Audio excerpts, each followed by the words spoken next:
The Intersecondary Schools Sports Association ISSA is hoping a proposed program from the Ministry of Health and Wellness could help in testing student athletes as they aim to resume high school sports after the COVID-19 lockdown. Renata Brown reports. ISSA announced on Tuesday that October has been set as a time period for the resumption of sports at the high school level, with netball, football and basketball earmarked for the resumption. But even with that time period several months away, questions are being asked of whether ISSA will test athletes and support staff before the resumption.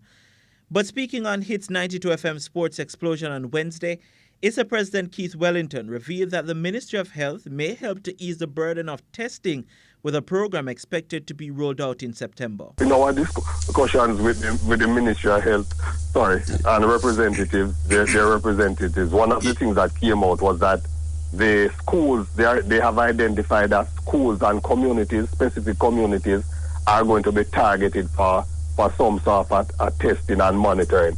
And therefore, when school reopens, we may have access to testing, and students may have access to testing.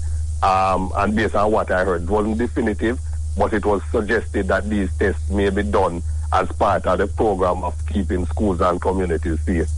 In the meantime, Wellington expressed how costly testing would be for just the schoolboy football competition, with well over 3,000 players participating every year. I did a little rough calculation and said one test for just footballers playing under 19 football will cost $24 million. I don't know which sponsor we would go to ask for that payment. So again, we have to be realistic. So the realism may be that, you can't have it, right? Yeah. Or it could be that this is not practical and this is a better approach. But as I said before, we're looking at a 4-month spell that before we get to start in these competitions. And what we're looking at is how things change. Wellington says the decision to resume sports in October was well supported by coaches and principals.